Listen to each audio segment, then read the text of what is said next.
folks, and welcome back to the channel. It has been a while. I've been on a little bit of a hiatus. I'm not back just yet, but I did want to do this video. It's one that's very important to me. It's one that when I heard basically John from Mondo Chelloveck Movies channel did a video recently about social anxiety. This is something I struggle massively with. And it's something that a lot of people that don't know me personally are surprised about. I can speak to like a camera and I can speak to my phone, that's fine. There's no one here. I'm not talking directly at a person. It's a very different situation to me actually meeting someone and speaking to them. So the purpose of this little video is just to try and speak to you guys a bit about it. I feel it's something that is quite common, especially with people very much into quite solitary pursuits like gaming, watching movies.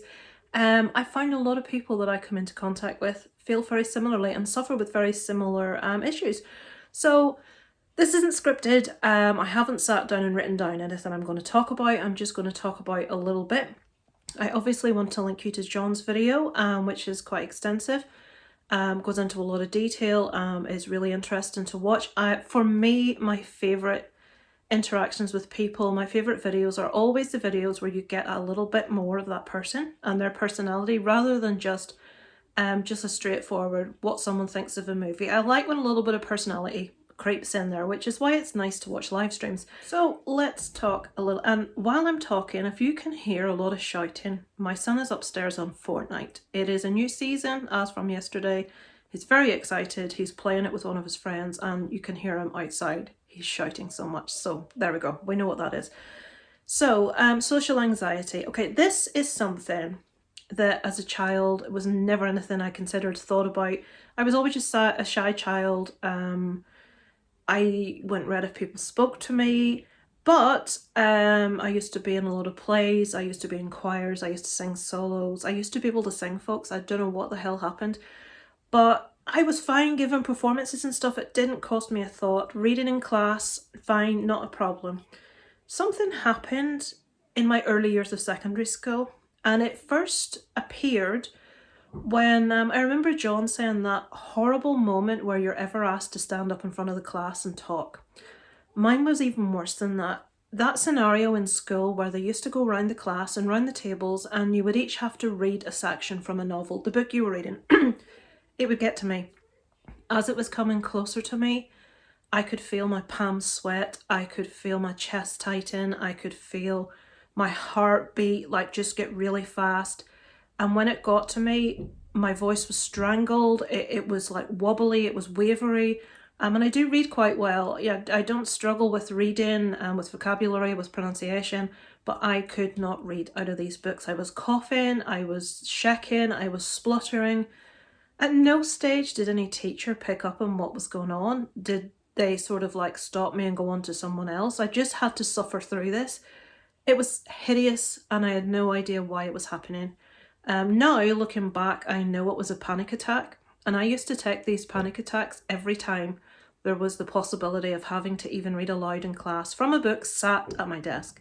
Stand up in front of people, forget it. It's not happening. I remember English and English literature used to be really favourite subjects of mine. And I remember when I was choosing my A-level subjects, deliberately not choosing English or English literature because I knew that oral presentations would be part of that and I knew I couldn't do it. And that broke my heart because I've always loved the subjects, but what could I do? In one, just as an example for you how bad it got, one task we were set for GCSE was we read a book. The book was about an individual that had done something particularly bad. And half of us were given prosecution and half of us were given defence, and we had to write the argument for this person. I was really proud of the piece I had got defence. I was really proud of the piece I wrote. And it came to the class and it came to taking our positions and being the lawyer and all that stuff. And I just absolute and utter sheer bloody minded panic set in me and I feigned illness and I went to the sick bay in school. I was so terrified at the thought of having to stand up and read what I thought was a really good piece of writing, but I couldn't present it because of that panic attack thing. And just as is always the case, my mum had to film then, had to break up this a tiny little bit of time. My husband's gone to walk the dogs, my son's upstairs. Get this video done now, Lisa, and the phone rings. It's like, oh, for goodness sake. So we talked about school. We talked about when it first started, when it made itself familiar to me, aware to me. I didn't know these were panic attacks. I didn't know what was going on. I missed a lot of time of school. I don't know what the word for it is where you are. Here it's mitching. Basically, you're supposed to be in school and you're not. And I did that for a period of a couple of years. I didn't go to school when I should have been at school because I was so mortally worried about having to do these things. I know when John spoke about his social anxiety, I related to so much of it, but I felt that, you know, mine was even more severe. It was more ridiculous. It was more inexplicable, I should say. It's just something I've always lived with. Teenage years were a nightmare. If someone showed any interest in me, I thought they were making a joke. I can even take that up to my 20s. When I first moved to England, I was living in somewhere called Derby at the time.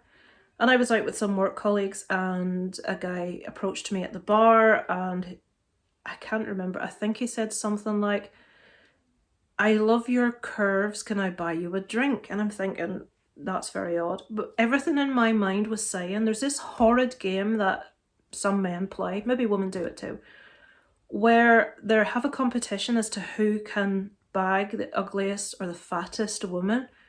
And it's a competition to see who can land the most unattractive woman.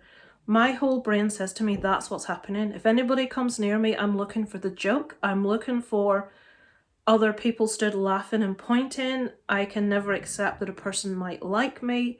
All through my teenage years, generally, if I dated someone, I asked them because people either didn't approach me because they thought I was really, now John mentioned this, stuck up, standoffish. Someone once said, and I'm going to swear, you look as if I come up and spoke to you that you would tell me to, I'm not going to swear, F off. I have resting bitch face, meaning if I'm not speaking or I'm not animated, my face is very stern looking. So as I say, dating, it was always me that tended to instigate asking the other person, or I thought the other person was joking, or people just didn't come near me. So we didn't really get over social anxiety in teenage years. It was ridiculous. It was so bad all through my teenage years. But we come to the present day, and I just want to talk a little bit like John did, because mine is very similar to his, how it affects me in the present day. Now John did mention being out and deliberately avoiding people. Or no, he says he used the word ignoring. So he would see someone in a public place that he knew and the social anxiety would bubble in him. And even if it was someone he liked and he got along well with, he would avoid the person. He would ignore the person. Yes, I do exactly the same thing. I have found myself in situations like in malls and shopping centres, and I will see someone I know and like. And if they haven't seen me, I will change direction, I will hide, I will go somewhere else just to avoid that social exchange. I'm fine if you walk past me and say, hello, how are you? Absolutely not a problem. But any sort of small chat, any talk, I don't know what to say. I don't speak to people on the phone for the same reason other than my mum. I never can think of conversation. I'm bad at it. I'm terrible. I have social anxiety to the extreme.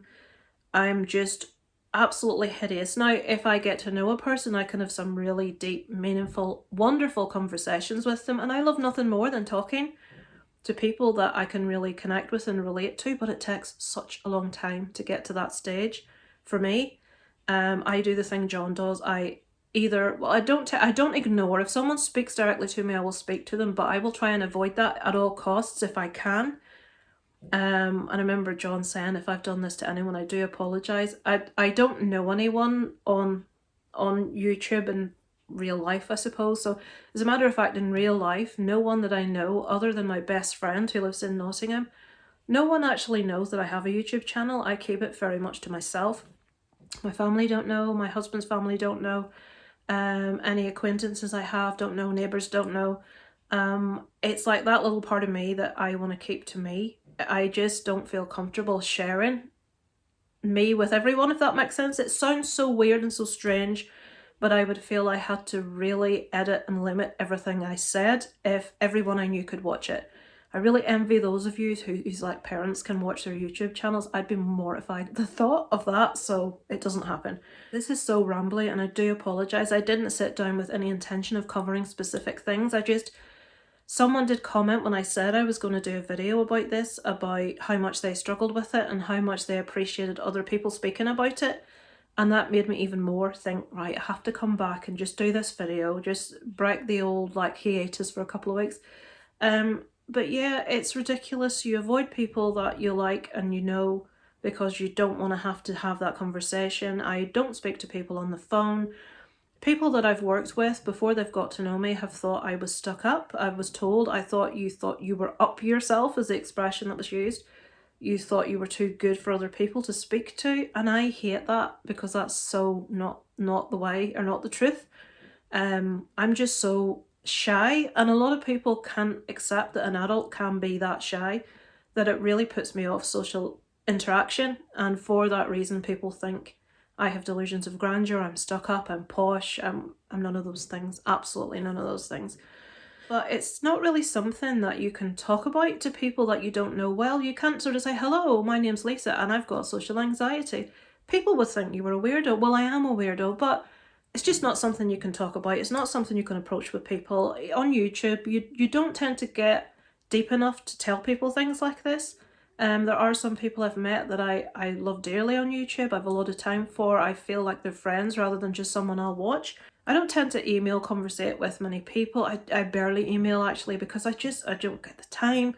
I even get socially anxious at the thought, and it's not even a person to person, replying to comments. For some reason it makes me anxious to go in and look at comments. I can't explain that to you, it makes me anxious. Same thing with my inbox. I'm thinking, what's in there? What's someone going to say? I'll feel brave for a day, I'll take the day, I'll reply to all my messages, and then the next day they're all replied to again, and I've got a full inbox, and it's like, oh no. And these people that are talking to me, they're lovely people, I really like them, I in some cases really love these individuals, and I just get so anxious because I don't physically, with, you know, helping with my parents and having a son and stuff, I don't get the time. And I know other people on YouTube have had similar issues with time. I know Carl from Curly Neo 9 recently has stopped his YouTube channel. Carl is such a lovely man, and obviously he has family concerns. He has family that he needs to be spending time with, and I understand completely. But that side of my life plays into the social anxiety as well, of what are they going to think, what's people going to say, people's going to say I'm ignoring them, people's going to think I'm awful. And again, then your mind gets into this rigmarole again of anxiety, which is a nightmare. So what else can I say? I've talked about the school thing where it started. I've talked about avoiding people so I don't have to talk to them. I've talked about not being able to speak on the phone. I've spoken about interactions, comments, emails. I'll end it with live streams because that's applicable. Now, there's nothing that puts the fear of God in me more than the thought of live streaming, either myself or with one other person. Because I will try anything to try and get someone else involved. And John, you'll know this because I remember suggesting this to you, so you'll know where I'm coming from. And John said to me, oh, I like to do it one-on-one. The thought of that terrifies me, because I'm thinking, what if I dry up? What if I can't think of anything to say? What if I get really awkward and everyone's watching? I don't care if even like one or two people are watching. The idea, even the person I'm speaking to thinking, oh my God, why did I ask her to be on this? She has got absolutely nothing to say. I am bored out of my tree. I wish I hadn't done this. And all that's going through my mind, and I'm thinking if there was like at least one other person there, it's someone else to bounce off. I worry I'm going to let down someone that asks me to live stream if I'm on my own. So if you've ever asked me, and I do at periods of times I am too busy to do it, I'll be honest, and if I have said that's the case, that has been the case, but please know that the thought of one-on-one live streaming with anyone scares the bejesus out of me so badly, I can't even tell you. I remember doing a one-on-one pre-recorded video with Kevin from Screen Kings, a lovely guy, and we did a talk about a TV show. Just even the video call, absolutely filled me with panic. I did it because I said I would and I wanted to, and he's a lovely guy, I really like him. But even recording that for me was so difficult. I rambled, I talked too much. It was like oh, I just felt so badly for Kevin. I'm thinking he's going to be wondering what the hell have I got myself into. But it just makes you into a rambling idiot, and that's what I'm doing now. But I've been on live stream. I've had so much fun on some live streams. When there's like a group of people, a few people, it's absolutely fine because there's other people there to talk. You don't have to talk all the time. You can sort of like have little bits of interaction here and there with people, and that's perfect for me when it comes to live streaming, is being on with a few people, with 3 or 4 people or more. But yeah, social anxiety is the bane of my life, folks, and you'd be surprised at how many other people suffer from this. I've had comments, I've had mails from people, also on YouTube, that obviously I'm not going to say who they are, who have also told me that they struggle with this. And I'm pointing them, if they're watching this, towards John's video, which I will link in the description, and I will link at the end in the little part where you can like promote a video. That will be on there also. And I encourage you to go over and check that out. Although I'm sure anyone subscribed to me is also subscribed to John at Mondo Chelloveck Movies. But it's something that, us creators, I don't even like saying the word creator. I'm like, who does she think she is, creator? It's something that, a lot of us struggle with, a lot of us try and overcome, a lot of us worry what other people are going to think when we inevitably, have difficulty talking or certain things. So I think it's important that we speak out about it. And when John did the video, I am like, definitely, I relate to so much of what you're saying, John. I completely know where you're coming from. It's so difficult, these things. So I just wanted to do my little video also to say, I understand, John. I'm exactly the same. I know a lot of people in the community are also the same, and I hope these videos help them somewhat to know you're not on your own. My door is always open, although it could take me a month to get back to you. Thanks so much for listening to my rambles, folks. I hope you found something interesting in here. I will be back at some stage to do some videos. I've been watching loads of content. If you want to see what I've been watching, I have a Letterboxd, which is linked on my profile. You can see all the movies and shows I'm actually watching. But I will be back to you guys at some stage in the near future. Thanks so much for watching. Over and out from Lisa Lives.